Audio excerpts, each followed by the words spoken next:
스가랴 4장 6절에서 10절 말씀으로 오직 나의 영으로 되느니라. 오직 나의 영으로 되느니라. 같은 제목으로 말씀을 전하도록 하겠습니다.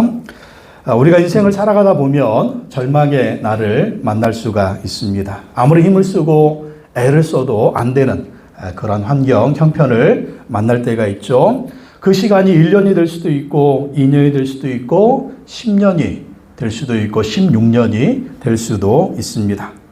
참 그런 세월을 넘어갈 때 우리가 밤잠을 설치고 참 여러 가지 스트레스를 받는 그런 날들이 많이 있습니다.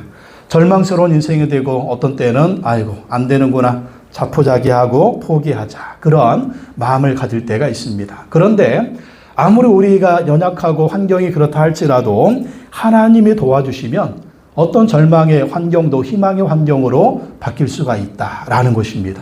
하나님은 그런 분이라는 거예요. 오늘 스가랴의 말씀이 절망한 사람들에게 희망을 주시는 하나님의 말씀입니다. 이스라엘 백성들이 바벨론에 의해서 멸망을 했죠. 그리고 남은 사람들은 바벨론의 포로로 잡혀갔습니다.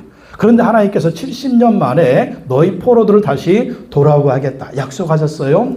페르시아 제국이 바벨론을 멸망시켰습니다. 하나님이 약속하신 대로 페르시아 제국의 고레스 왕의 마음을 감동시키셔서 이스라엘 백성들을 70년 만에 고향으로 돌아가라고 합니다. 너희는 예루살렘으로 돌아가서 하나님의 성전을 건축해라. 정말 하나님이 기적적인 역사가 이루어진 겁니다. 이것은 출애굽의 역사보다 몇십 배, 몇백 배 정말 하나님의 더 큰 능력의 그러한 은혜였어요.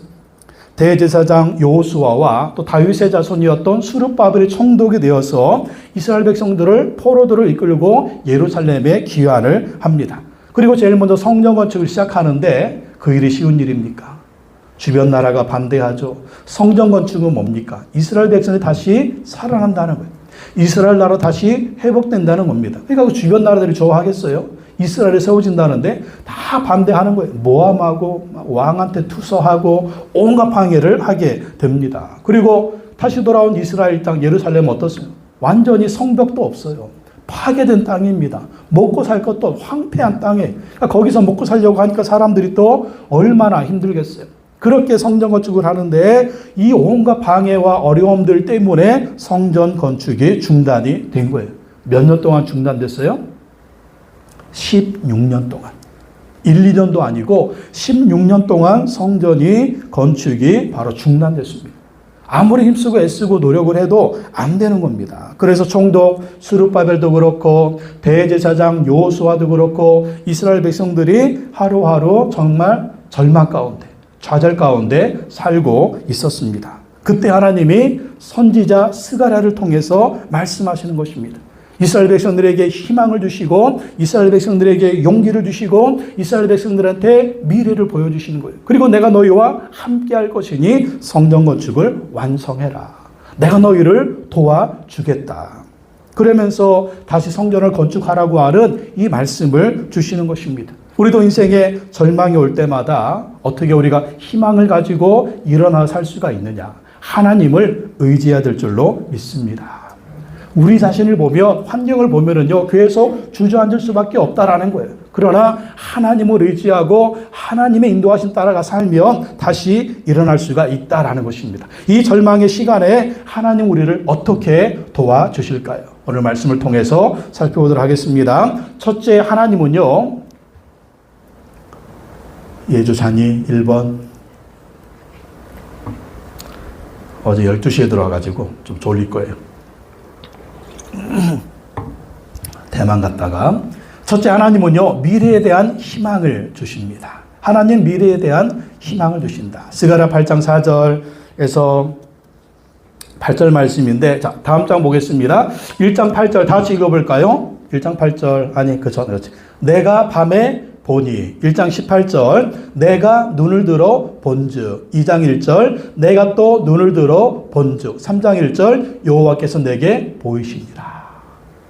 지금 뭐하고 있어요? 하나님이 뭘 보여주시는 거예요? 보여주시는 거예요. 보니 본즉 본죽이 아니라 본즉입니다. 내게 보이시니라. 하나님이요 환상을 보여주시는 거예요. 어떤 환상입니까? 미래에 대한 환상을 보여주시는 거예요. 이게 뭡니까? 이 환상이 지금은 절망의 밤이에요. 지금은 절망스러워. 환경이 절망스러운데 하나님께서 스가랴를 통해서 이스라엘 백성들한테 밤새 환상을 보여주십니다. 이 환상이 무엇입니까? 16년 동안 멈춘 성전을 다시 세우게 할 것이다. 내가 너희를 도와줄 것이다. 내가 너희를 도와줘서 너희는 마침내 승리하게 될 것이다. 승리의 미래, 성령 건축 완성의 미래, 하나님이 보여주시는 희망의 미래를 보여주시는 것입니다. 그래서 우리는 절망의 현실만 바라보고 있으면 안 돼요. 뭘 바라봐야 됩니까? 하나님이 주시는 비전을 바라봐야 돼요. 하나님이 주시는 희망을 바라봐야 돼요. 하나님이 주시는 미래를 믿음의 눈으로 바라봐야 된다라는 것입니다. 우리의 눈은요, 1차원적이에요. 그저 보이는 것만 보고 살아요. 보이는 것만 보고 살면 날마다 절망이죠. 미래가 없죠. 이거 뭐 당장 우리나라를 봐도 절망스러운 눈으로 쳐다보고 있으면 그냥 절망이에요. 그러나 하나님이 보여주시는 환상, 하나님이 보여주시는 미래, 하나님 보여주시는 그 희망을 바라보면 우리에게 정말 내일이 있을 줄로 믿습니다. 사도행전 2장 17절 다 같이 한번 읽어보겠습니다. 시작. 사도행전 2장 17절. 예주야, 정신 바짝 차리고. 그렇지. 시작. 하나님께서 말씀하신다. 너희 아들들과 너희의 딸들은 예언을 하고 너희의 젊은이들은 환상을 보고 너희의 늙은이들은 꿈을 꾸리라. 성령이 임하시면, 하나님의 성령을 부어주시면 아들과 너희 딸들은 예언을 하고 너희 젊은이들은 환상을 보고 너희 늙은이들은 꿈을 꿀 것이다. 공통적인 게 있죠. 뭡니까? 미래요, 미래. 희망입니다. 꿈입니다. 바로 하나님은 성령님을 통해서 예언하게 하고 환상을 보게 하고 꿈을 꾸게 한다는, 이 성령의 역사가 없으면 어떠냐? 항상 절망해. 환경만 보고 절망하고 미래를 꿈꾸지 않습니다. 성령님 우리가 충만하게 임재하시면 하나님은 성령의 능력을 통해서 미래를 보고 꿈을 꾸고 희망을 갖게 하신다라는 것입니다. 하나님은 다시 예루살렘이 회복될 것을 보여주십니다. 스가랴 8장 4절에 6절 보겠습니다. 다시 읽어볼까요? 만군의 여호와가 이같이 말하노라. 예루살렘 길거리에 늙은 남자들과 늙은 여자들이 다시 앉을 것이라. 다 나이가 많음으로 저마다 손에 지팡이를 잡을 것이요. 자, 늙은 남자, 늙은 여자들이 거리에 말을 내면 그 나라가 어떻게 해야 돼요? 전쟁이 없이 평안해야 됩니다. 또 잘 먹고 잘 살아야 돼요. 그래야 노인들이 많죠. 그러니까 노인들이 많은 나라들은 빨리 죽지 않으니까. 왜 그래요? 왜 빨리 안 죽어요? 전쟁이 없으니까. 나라가 평안하니까. 이렇게 노인들이 많아질 것이다.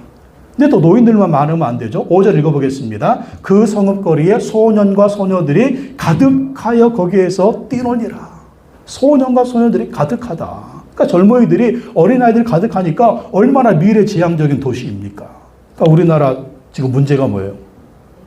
애들이 없어요. 애들이 지금 뭐 어제 통계 보니까 지금 군대가 뭐 50만 명 밑으로 내려갔다고, 나라는 누가 지키냐고 막 그러잖아요. 또 아이들이 없으면 또 이게 희망이 없는 거예요. 근데 하나님이 소년과 소녀들이 가득해서 예루살렘 거리에 뛰어놀고 하겠다. 이건 뭐 아이들도 많고 어른들도 많고 노인들도 많고 그렇게 번성한 도시를 만들어 주시겠다라는 거예요. 근데 이것이 무슨 일이에요? 꿈 같은 일이죠. 지금 예루살렘 어떻습니까? 짐승들이 왔다 갔다 하죠. 승냥이들이 왔다 갔다 하죠. 이리들이 왔다 갔다 하죠. 사람이 없으니까 텅 빈 도시예요. 성벽은 다 무너졌죠. 이 무너진 성벽에서 예루살렘 성전을 건축하려니까 이거 뭐 그냥 도둑이 와도 그냥 어떻게 할 수가 없는 거예요. 짐승이 와도 어떻게 할 수 없는. 근데 하나님이 뭐가 되어주셔서? 성벽이 되어주셨어. 불성벽이 되어주셔서 이러한 번성하는 도시를 만들어 주실 것이다. 6절 보겠습니다. 6절. 예주야, 6절 없니? 만군의 여호와가 이같이 말하노라. 이 일이 그날에 남은 백성의 눈에는 기이하려니와 내 눈에 어찌 기이하겠느냐? 만군의 여호와의 말이니라. 이게 무슨 말이에요? 어떻게 그런 일이 벌어질까? 지금 예루살렘의 상하원이 황폐하다니까요. 성벽도 없다니까요. 사람도 별로 없대요. 썰렁하다니까요. 어떻게 하나님의 약속의 말씀대로 늙은이들이 많고 젊은이들이 많고 어린아이들이 많을 것이냐. 이런 일들이 정말 기이할 것이다. 기이할 것이다. 요셉이 방송실에 들어가 있어요. 예주가 자꾸 쏘는 것 같으니까. 내 눈에 어찌 기이하겠느냐. 만군이. 예? 너희들 눈에는 믿어지지가 않겠지만 내 눈에는 이미 다 보인다. 왜? 말씀하시고 이룰 것이기 때문에. 그러니까 우리도 그렇잖아요. 야, 정말 이런 일이 벌어질까? 지금 상황이 이런데 정말 앞으로 좋은 일이 있을까? 그런 일 얼마나 많아. 내 인생도 그렇고, 내 가정도 그렇고, 내 자녀들도 그렇고, 정말 미래도 그렇고, 정말 이런 일이 이루어질까? 그런 일들이 있잖아요. 하나님이 하시면 된다라는 거예요. 여러분 마음에 가득한 근심들이 있죠. 될까? 내 힘으로는 안 되죠. 하나님이 하시면 된다. 우리 산 증인 있잖아요. 수진 씨.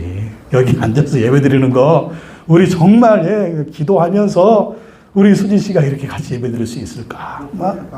박수 한번, 수진 씨 박수. 네? 밥도 사고 말이죠. 우리가 정말 그렇게 정말 하지만 믿음으로 기도했잖아요. 이런 겁니다. 우리가 수진 씨가 산 증인이잖아요. 예? 또 우리 앞에 있는 어떤 문제도 마찬가지예요. 하나님이 뭘 보여주신다? 이렇게 미래를 주시고 희망을 주시고 꿈을 주시는 거예요. 그렇게 우리도 절망의 밤에 하나님이 보여주시는 미래의 희망을 바라봐야 될 줄로 믿습니다. 자꾸 절망스러운 환경만 바라보고 있으면 안 돼요. 제가 가끔 얘기하지만 어느 순간엔요, 현실을 싹 무시하고, 이게 쉬운 일은 아니죠.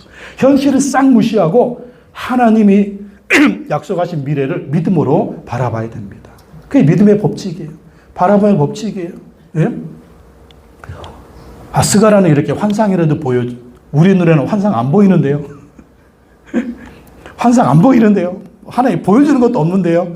그때 우리가 보고 붙들고 믿을 게 있어요. 그게 뭡니까? 하나님의 말씀인 줄로 믿습니다. 하나님의 말씀, 약속의 말씀. 약속의 말씀. 이 약속의 말씀을 읽고 묵상하고 외우고 암송하고 정말 이 말씀 붙들고 기도하는 거예요. 지금 내 눈앞에 현실은 절망이지만 하나님의 약속의 말씀 붙듭니다. 이 약속의 말씀대로 주님 이루어 주십시오. 역사해 주십시오. 하나님 도와 주십시오. 나의 병을 고쳐 주십시오. 사업을 세워 주십시오. 가정을 세워 주십시오. 가문을 다시 세워 주십시오. 우리 자녀들 세워 주십시오. 결혼의 문이 열리게 해 주십시오. 사업의 문이 열리게 하여 주십시오. 학업의 문이 열리게 하여 주십시오. 직장의 문이 열리게 하여 주십시오. 하나님의 약속의 말씀 붙들고 내 힘으로 안 되죠. 힘으로 안 되고 눈으로 안 돼요. 성령의 능력으로, 하나님의 능력으로 역사해 주십시오. 이런 믿음으로 보시기 바랍니다. 요한계시록 어떻게 쓰여졌어요? 도민티안 황제 시절에 황제 숭배 거부한다고 성도들 잡아 죽이고 감옥에 쳐놓고 세례 요한은 반모섬에 가 있고 유배대에 가 있고, 근데 그 순간 어떻게 하나님이 보여주시잖아요. 환상을 보여주시죠. 너희는 승리할 것이다. 너희에게 천국이 있다. 너희에게 미래가 있다. 너에게 부활의 승리가 있다. 이것을 믿음으로 보여주시고 환상 바라보며 인내해라. 믿음을 지켜라. 끝까지 믿음을 지키며 승리하라고 권면해 주지 않습니까? 그렇게 하나님 말씀대로 승리하잖아요. 그런데 이 스가랴서의 말씀을 보면은요, 절망의 시간에 하나님이 계속 메시아 예언을 주십니다. 메시아 예언. 스가랴 3장 8절 다 같이 읽어보겠습니다. 3장 8절. 대제사장 여호수아야, 너와 내 앞에 앉은 내 동료들은 내 말을 들을 것이니라. 이들은 예표의 사람들이라. 내가 내 종 싹을 나게 하리라. 이 싹이 누구냐면 내가 내 종 싹을 나게 한다. 바로 메시아 예언이에요. 메시아가 오실 것이다. 그리스도가 오실 것이다. 바로 예수 그리스도가 오실 것이다. 또 스가랴 9장 9절 읽어보겠습니다. 시온에 따라 크게 기뻐할지어다. 예루살렘에 따라 즐거이 부를지어다. 보라, 내 왕이 내게 임하시나니 그는 공의로우시며 구원을 베푸시며 겸손하여서 나귀를 타시나니 나귀의 작은 것 곧 나귀 새끼니라. 언제 이 말씀이 인용이 됐어요? 예수님이 나귀를 타고 예루살렘에 입성하실 때, 종려주일. 이 메시아 예언의 말씀이 그대로 이루어지죠. 참 이상해요. 지금 절망스러운 환경인데, 절망스러운 모습인데 뜬금없이 메시아 예언을 딱 하나님이 주십니다. 그리스도 예언을 주십니다. 예수 그리스도. 이게 무슨 말입니까? 상황은 아무리 힘들어도 하나님의 뜻은 반드시 이루어진다. 할렐루야. 상황이 어렵고 상황이 절망적이어도 하나님의 역사는 이루어지고요. 하나님의 계획은 이루어지고요. 하나님의 뜻은 이루어진다는, 이걸 우리 여러분 자신에게 한번 적용해 봅시다. 지금 나의 형편과 나의 상황과 나의 가정과 나의 직장과 나의 사업과 또 나의 가문과 나의 형제들과 여러 가지 어려움이 있지만 반드시 하나님의 뜻은 이루어질 것입니다. 할렐루야. 이걸 믿으라는 거예요. 이걸 믿으라는 거예요. 내 뜻은 이루어지지 않아도 하나님의 뜻은 이루어질 것이다. 이것을 믿고 믿으라는 것입니다. 바로 하나님은 메시아를 통해서 현재도 미래도 회복시켜 주신다라는 거예요. 바로 메시아를 통해서 현재도 미래도 회복시켜 주신다. 그리고 오직 해답은 누구에게 있다? 바로 메시아 예수 그리스도에게 있다. 할렐루야. 따라합시다. 해답은 예수 그리스도에게 있다. 예수 그리스도에게 있다. 계속 스가랴뿐만 아니죠. 이사야서에서도 얼마나 그 이스라엘 백성들 망하기 전에 이 절망의 메시지를 계속 줍니까? 그런데도 하나님 뭘 주세요? 보라, 처녀가 잉태하여 아들을 낳을 것이요. 임마누엘이랄 것이다. 고난받는 종의 53장. 고난받는 종 예수 그리스도 메시아여. 절망의 순간, 아무리 절망의 순간에도 누구를 붙들면 살 것이다? 예수 그리스도를 붙들면 살 것이다. 예수 그리스도를 통해서 하나님의 뜻이 이루어질 것이다. 바로 예수 그리스도를 통해서 하나님이 미래를 주시고 희망을 주시고 하나님께서 놀라운 앞의 일들을 열어주신다라는 것입니다. 우리는 메시아이신 예수 그리스도를 만났습니다. 할렐루야. 메시아이신 예수 그리스도를 믿습니다. 그래서 메시아이신 예수 그리스도를 우리 마음속에 주인으로 모시고 살면서 예수님이 우리 안에 있으면요, 뭐가 있는 거예요? 희망이 있고 미래가 있는 거예요. 한순간의 희망, 한순간의 미래입니까? 아니죠. 영원한 미래, 영원한 희망입니다. 무엇입니까? 천국의 영생이 있고 부활의 축복이 있다라는 거예요. 그래서 우리는 날마다 예수님을 우리 마음속에 모시고 살면서 희망을 품고 살아야 돼요. 미래를 바라보고 살아야 돼요. 이 세상을 살면서도 마찬가지입니다. 나 인생도 그렇고 가정도 그렇고 사업도 그렇고 직장도 그렇고 가문도 그렇고 항상 희망을 품으세요. 예수님과 함께 꿈을 꾸시기 바랍니다. 그러면 하나님이 예수 그리스도를 통해서 꿈과 희망을 주시고 그것을 이루어질 줄로 믿습니다. 그리고 이 땅에서 뿐만입니까? 아니죠. 이 땅을 넘어서 영원한 희망, 영원한 꿈 꾸어야 될 줄로 믿습니다. 그게 뭐예요? 천국의 영생이고 부활의 축복인 줄로 믿습니다. 왜요? 이 세상은 한순간이잖아요. 100년도 못 살아요. 근데 영원한 천국, 영원한 부활은 몇 년입니까? 수천억 년, 수억만 년. 영원히 사는 엄청난 축복이잖아요. 이 꿈과 희망 예수님 안에서 가지시기 바랍니다. 또 두 번째, 하나님은요, 성령의 능력으로 승리하게 하십니다. 스가랴 4장 6절 다 같이 읽어보겠습니다. 그가 내게 이렇게 말해 주었다. 이것은 여호와께서 스룹바벨을 도가신 말씀이다. 힘으로도 되지 않고 권력으로 되지 않으며 오직 나의 영으로만 될 것이다. 만군의 여호와께서 말씀하신다. 아멘. 힘으로 되지 않고 권력으로 되지 않으며 오직 나의 영으로만 될 것이다. 만군의 여호와께서 말씀하신다. 여러분 한 주간 이 말씀 암송하시기 바랍니다. 매일매일 이 말씀 암송하세요. 누구한테 하시는 말씀이에요? 스룹바벨을 두고 하시는 말씀. 스룹바벨이 누굽니까? 이스라엘 백성들, 포로로 잡혀간 이스라엘 백성을 데리고 귀환했거든요. 페르시아 총독으로 귀환을 했는데 총독이니까 힘이 있잖아요. 총독이니까 권력이 있잖아요. 이 힘으로 권력으로 성전을 지으려고 노력을 많이 했어요. 근데 안 되는 거예요. 안 됩니다. 그래서 하나님 말씀하시는 힘으로 되지 않는다, 권력으로 되지 않는다, 오직 나의 영으로만 될 것이다. 나의 영이 무엇입니까? 하나님의 성령인 줄로 믿습니다. 성령으로 된다. 성령의 능력으로 된다라는 것입니다. 총독 스룹바벨이 16년 동안 얼마나 애를 썼겠어요. 성전을 지으려고. 근데 힘으로도 안 됩니다. 권력으로 안 됩니다. 하나님이 하셔야 된다라는 거예요. 하나님의 성령께서 역사해 주셔야만 된다라는 것입니다. 그러므로 여러분의 힘으로 애썼지만 안 되는 것, 여러분의 권력으로 애썼지만 안 되는 것 무엇이 있습니까? 그것도 하나님의 성령으로 될 줄로 믿습니다. 그래서 성령님 의지해야 돼요. 성령님 의지합니다. 성령님 도와주십시오. 성령님 의지합니다. 성령님 역사해 주십시오. 성령님 도와주십시오. 성령님 역사해 주십시오. 그러니까 조영기 목사님 늘 말씀하셨던 성령님 환영합니다. 인정합니다. 모셔드립니다. 성령님 함께 가십시오. Let's go Holy Spirit. 성령님과 함께. 그러니까 성령님이 역사하지 않으면 아무리 힘써도 안 되고 아무리 권력으로 뭘 하려고 해도 안 된다라는 거예요. 그래서 우리는 늘 성령으로 충만해야 될 줄로 믿습니다. 성령님을 사모하십시오. 성령 충만을 사모하십시오. 그래서 성령님과 함께 어떤 일은 하려고 하십시오. 그러면 성령님이 역사해 주셔가지고 되게 하실 줄로 믿습니다. 성령으로 된다. 성령으로 된다. 여러분 가정도 마찬가지예요. 여러분 말로 됩니까? 예? 진짜 이 집안을 또 자식들을 잘 키우려고 얼마나 이제 맞벌이 하면서 열심히 돈 벌고 또 얼마나 그냥 뭐 학원 보내고 이러면서 그냥 얼마나. 근데 마음대로 돼요? 안 돼요. 오직 나의 영으로만 될 것이다. 성령으로 될 줄로 믿습니다. 나도 성령 충만해야 되고 우리 자녀들도 성령 충만해야 되고 우리 식구들도 성령 충만해야 될 줄로 믿습니다. 성령님을 사모하십시오. 7절 말씀 읽어보겠습니다. 7절. 큰 산아 내가 무엇이냐 스룹바벨 앞에서는 평지일 뿐이다. 그가 머릿돌을 떠서 내올 때 사람들은 그 돌을 보고서 아름답다 아름답다 하고 외칠 것이다. 큰 산아 내가. 지금 스룹바벨이 성전 건축하려고 하는데 너무나 큰 문제가 있는 거예요. 큰 산이 있는 거예요. 이 큰 산, 큰 문제가 뭐 주변의 나라들도 문제고 정말 이 환경도 문제고 안 되는 이유가 너무 이게 큰 산이에요. 큰 산. 그러나 성령님이 역사해 주시면 어떤 일이 벌어진다? 큰 산아 내가 무엇이냐? 스룹바벨 앞에서 평지가 될 것이다. 평지가 될 것이다. 이 문제가 해결된다라는 거예요. 성령님이 큰 산을 확 밀어버리신다는 거예요. 그래서 안 되는 거 되게 하신다라는 것입니다. 여러분 우리도 살면서 태산 같은 문제 있잖아요. 우리 힘으로 안 되는 문제 있잖아요. 하고는 싶은데 안 돼. 왜? 너무너무 안 될 조건들이 많아. 이것도 문제, 이것도 문제, 이것도 문제, 이것도 문제. 또 사람을 쳐다보면 이놈도 문제, 이놈도 문제, 이놈도 문제. 얼마나 많아요. 또 병들을 때는 이런 문제, 이런 문제, 이런 이게 다 큰 산이지 않습니까? 내 앞을 가로막는 큰 산. 이것 때문에 나아갈 수가 없어. 전진할 수가 없어. 정말 이게 우리 마음에 이 보이는 큰 산이라 이 산이 우리 마음에 꽉 들어와 있잖아요. 근데 성령님은 어떻게 하신다고요? 큰 산아 내가 무엇이냐? 스룹바벨 앞에서는 평지일 뿐이다.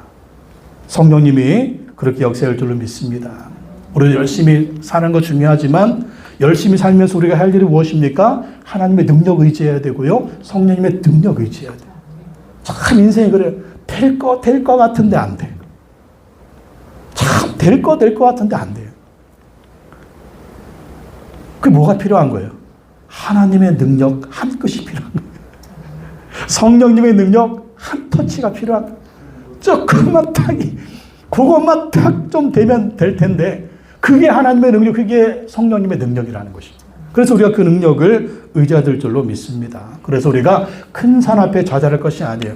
하나님을 의지하고 성령님 능력 의지하면 우리도 선포해야 됩니다. 큰 산아 내가 무엇이냐? 스룹바벨 앞에서는 평지일 뿐이다. 우리도 선포합시다. 우리도 믿음으로 선포합시다. 큰 산아 내가 무엇이냐? 따라합시다. 큰 산아 내가 무엇이냐? 여러분 이름 넣어서 현규 앞에서 평지가 될지어다. 다시 한번 큰 산아 내가 무엇이냐? 현규 앞에서 평지가 될지어다. 여러분 큰 산은 문제예요. 문제를 놓고 한번 해봅시다. 여러분의 정말 내 앞에 당면한 문제, 그 문제가 뭡니까? 그 문제야. 네가 무엇이냐? 내 앞에서 평지가 될지어다. 예수님의 이름으로 명령하시기 바랍니다. 성령님의 능력 의지하고 명령하시기 바랍니다. 그러면 성령의 능력으로 이 큰 산은 평지가 될 줄로 믿습니다. 마지막 세 번째, 하나님은요 사명을 감당하도록 도와주십니다. 사명 감당하도록 도와주신다. 8절의 10절 다시 한번 읽어보겠습니다. 여호와께서 나에게 말씀하셨다. 이 성전 기초를 놓았으니 그가 이 일을 마칠 것이다. 그때 비로소 너희는 만군의 여호와께서 나를 너희에게 보내셨다는 것을 알게 될 것이다. 스룹바벨이 이 성전의 기초를 놓았으니 그가 이 일을 마칠 것이다. 하나님이 사명을 완성하게 하신다는. 스룹바벨의 주신 사명이 뭡니까? 성전을 재건해라. 성전을 건축해라. 근데 스룹바벨이 시작한 거 스룹바벨이 마치게 한다는 것입니다. 10절을 읽어보겠습니다. 10절. 시작이 미약하다고 비우는 자가 누구냐? 스룹바벨이 돌로 된 측량초를 손에 잡으면 사람들은 그것을 보고 기뻐할 것이다. 이 일곱 눈은 온 세상을 살피는 나 여호와의 눈이다. 시작이 미약하다고 비우는 자가 누구냐? 그러니까 스룹바벨이 이스라엘 백성들 데리고 와서 성전을 건축, 사람들이 다 비웃는 거예요. 주변 나라가 비웃습니다. 아이고 니들이 무슨 성전을 건축한다고 그러냐? 막 비웃는 거예요. 또 같이 귀환한 사람들 중에는 첫 번째 성전 솔로몬 성전을 본 사람들이 있거든요. 그 성전하고 지금 스룹바벨이 짓는 성전을 비교하니까 너무 이게 미약한 거예요. 이걸 보고 비웃는 겁니다. 하지만 하나님이 그것을 완성하게 하신다. 스룹바벨이 돌로 된 측량초를 손에 잡으면, 이 돌로 된 측량초는 뭐냐면요, 성전 건축이 완성이 딱 된 다음에 이 돌로 된 측량초를 손에 잡아서 뭐 어떻게 하는 것 같아요. 우리도 집이 완성이 되면 뭘 합니까? 마지막에 하는 그런 행사들이 있죠. 또 배가 딱 진수직이 됐을 때 하는 행사가 뭐예요? 병을 깨트리나 확 이렇게 하면서 그런 배가 딱 진수직이 되잖아요. 그런 거예요. 바로 스룹바벨이 성전 건축을 완성해서 완성한 다음에 이런 돌로 된 측량초를 손에 잡고 완성의 세레모니를 할 것이다. 그러면 사람들 그걸 보고 기뻐할 것이다. 이 일곱 눈은 온 세상에 살피는 나 여호와의 눈이다. 이건 무슨 말입니까? 하나님이 그 일을 행하신다라는 거예요. 하나님이 너희와 함께하면서 그 성전 건축이 이루어지도록 스룹바벨을 도와줄 것이고 너희를 도와줄 것이다. 너에게 맡겨준 사명 내가 이룰 수 있도록 도와주겠다라는 것입니다. 내가 너희와 함께할 것이다. 내가 너희에게 능력을 주어서 반드시 그 사명을 이루게 하겠다라는 것입니다. 하나님 우리 각자에게 맡겨주신 사명들이 있습니다. 우리가 하다가 멈춘 거 있죠. 하다가 못하는 것들이 있죠. 그런 일을 멈추지 말고 계속 하라는 거예요. 하나님 열어주신 사명들, 교회에서 주신 사명도 있고 가정에서 주신 사명도 있고 또 직장과 사업장에 주신 사명도 있지 않습니까? 교회는 담임 목사를 통해서, 여러분 가정은 또 부모로 세우신 부모를 통해서, 또 직장과 사업장에서 여러분 대표로 또 일꾼으로 세우지 않았습니까? 그러니까 그 일들을 하나님이 하게 하신다라는 것입니다. 하게 하신다. 그래서 그 일을 완성해서 하나님께 영광 돌리게 하신다라는 것입니다. 그렇기 때문에 여러분이 하는 일, 교회 일이든 하나님 주신 사명이든 또 가정의 일이든 사업의 일이든 직장의 일이든 그 어떤 일이든지 하나님이 하실 만한 능력을 주는 것을 믿으시기 바랍니다. 그리고 지칠 때마다, 이런 환경이 될 때마다 하나님을 의지하라는 거예요. 하나님 의지해라. 그리고 하나님 의지하면서 여러분이 행하는 그 일들이 하나님의 뜻이라면 하나님께 담대히 기도하라는 것입니다. 하나님 도와달라고 부탁하라는 거예요. 하나님께 기도하라는, 그러면 하나님이 도와주시고 붙들어주시고 반드시 여러분을 통해서 그 일이 완성되도록 하나님이 행하신다라는 거예요. 하나님이 도와주신다라는 것입니다. 하나님이 역사해 주신다는, 그래서 여러분을 통해서 그 일이 이루어지도록 하나님이 도와주셔서 반드시 그 일이 되게 하신다라는 거예요. 그래서 여러분이 지금 하고 있는 일이 뭡니까? 이것이 하나님 주신 사명이다. 이것이 하나님 주신 일이다. 이 일을 하나님이 기뻐하신다. 주신 사명들. 하나님이 그것을 여러분을 통해서 이루게 하실 것이다 라는 것입니다. 그렇기 때문에 여러분 하나님 의지하고 믿음으로 계획을 세우시고 또 하나님 의지하고 믿음으로 나아가시기 바랍니다. 그런데 기도하지 않으면 안 돼요. 기도하지 않으면 안 됩니다. 기도하고 하나님 의지하고 또 하나님의 능력을 신뢰하고 믿음으로 나아가십시오. 하나님의 도우심을 구하며 나아가시기 바랍니다. 그리고 하나님이 도와줘서 성전 건축이 완성이 되고 나중에 느헤미야는 예루살렘 성벽을 완성하잖아요. 그것이 완성되었을 때 하나님께 영광 돌리는 것입니다. 우리도 마찬가지예요. 하나님이 도와주셔서 우리 인생이 잘 되고 가정이 잘 되고 사업이 잘 되고 우리가 계획한 것이 잘 되었을 때 우리 할 일은 무엇입니까? 하나님께 영광 돌리는 것입니다. 하나님을 기쁘시게 하는 것입니다. 그러면 하나님이 우리를 통해서 영광 받으시고 또 우리에게 더 큰 사명들을 맡겨주시고 또 상급을 주실 줄로 믿습니다.